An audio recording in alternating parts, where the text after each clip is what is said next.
आज हम लोग देखेंगे वाच्या। वाच्या क्या है? पहले यहाँ उदाहरण में देखेंगे का वर्ग, खा वर्ग, गा वर्ग। ये तीनों में पहले उदाहरण को देखेंगे, फिर हम लोग वाच्या के परिभाषा को देखेंगे। का उदाहरण यहाँ देखो। मैं कहानी पढ़ता हूँ। नौकर सब्जी खरीद रहा है। मुझसे कहानी पढ़ी जाती है। दूसरा है नौकर से सब्जी खरीदी जा रही है।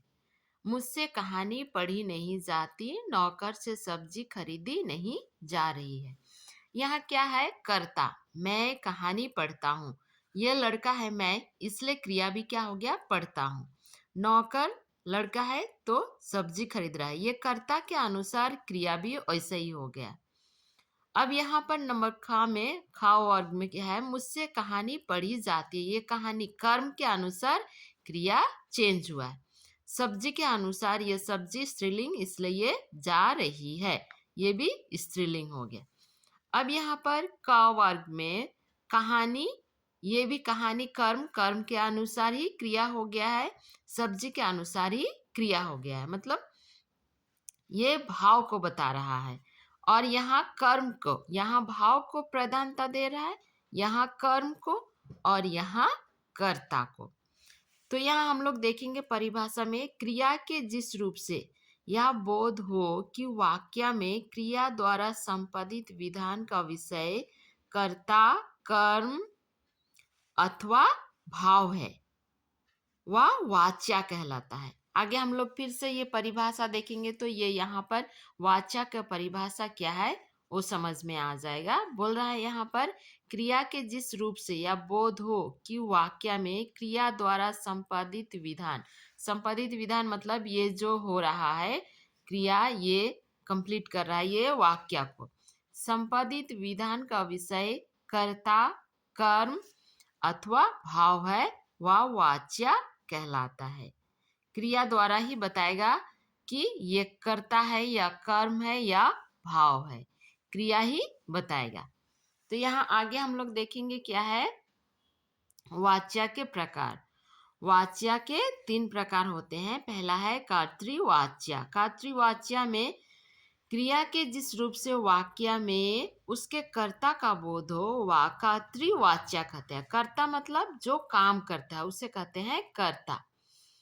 तो इसमें क्या है? इसमें कर्ता की प्रधानता रहती है और लिंग वचन कर्ता के अनुसार होते हैं। तो इसमें क्या है? लड़का, ये पुल्लिंग है इसलिए क्रिया भी पढ़ता है। बच्चे यहाँ पर क्या है? बहुवचन है तो खेलेंगे। मैं गीता पढ़ता हूँ, ये लड़का है इसलिए पढ़ता हूँ। तो ये क्रिया जैसे यहाँ पर है, क्या दिया है? ये कर्ता का प्रधानता है। कर्ता अगर लड़की होती तो क्रिया भी वैसे ही स्त्रीलिंग ही होती। जैसे सीता पढ़ती है तो कर्ता जैसे होगा क्रिया भी उसी तरह का होगा। बच्चे बहुत ज्यादा हैं इसलिए यहाँ खेलेंगे, क्रिया हो गया है। तो कर्ता के अनुसार ही क्रिया चेंज हो रहा है। यहाँ हम लोग देखेंगे आगे कर्मवाच्या में। कर्मवाच्या क्रिया के जिस रूप से वाक्य का उद्देश्य कर्म प्रधान हो, वह कर्मवाच्या कहलाता है। कर्म, कर्म किसको बोलते हैं? कर्ता जो काम करता है उसे ही कर्म कहते हैं। जैसे रविंद्र, रविंद्र ये करता है, से आम खाया जाता है, ये आम हो गया कर्म। तो ये आम प्रधान है, यहाँ पर कर्म प्रधान है। यहाँ शिक्षक से पाठ पढ़ाए जाते हैं, ये कर्म हो गया पाठ। गीता मेरे द्वारा पढ़ी गई, ये गीता कर्म हो गया। इसी के अनुसार क्रिया हो गया। यहाँ पर इसी के अनुसार ही, कर्म के अनुसार ही क्रिया भी चेंज हो गया। ये कर्म आम जैसा, मतलब ये कर्म जैसा है, क्रिया भी उसी तरह का चेंज हो जाता है। तो आगे हम लोग देखेंगे भाववाच्या। जब वाक्य में क्रिया का प्रयोग कर्ता या कर्म के लिंग व वचन के अनुसार न होकर भाव के अनुसार होता है तो वह भाववाचक, भाववाच्या कहलाता है। जैसे है बच्चे से सोया नहीं जाता, यह सोया क्या हो गया? भाव, भाव हो गया सोने का। ये श्वेता से पढ़ा नहीं जाता, ये भाव हो गया पढ़ा। और मुझसे खाया नहीं जाता, खाया ये भी क्या हो गया भाव। तो ये भाव के अनुसार ही क्रिया हुआ है। यहाँ यह नहीं नहीं नहीं सब में नहीं है, ये ऐसा आवश्यकता अनुसार नहीं लगाया जाता है, लेकिन यहाँ पर एग्जाम्पल में दिया है नहीं नहीं, मुझसे खाया जाता, मुझसे खाया नहीं जाता, ये भी होगा।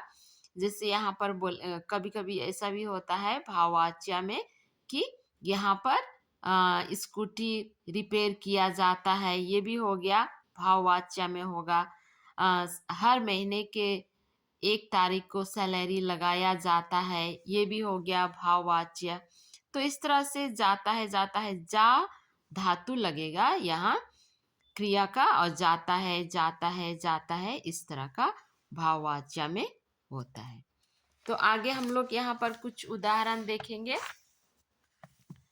भाववाच्य के। ये तो नियम बता है यहाँ पर, लेकिन ये कर्तृवाच्य के कुछ उदाहरण है। श्याम संतरा खाता है, तो यहाँ पर कर्मवाच्य में श्याम से संतरा खाया जाता है, ये संतरा कर्म है। मैं पाठ पढ़ता हूँ, तो हो गया मुझसे पाठ पढ़ा जाता है। जाता है ये जा धातु को ही लगाया गया है, सब में जाता है इस तरह करके।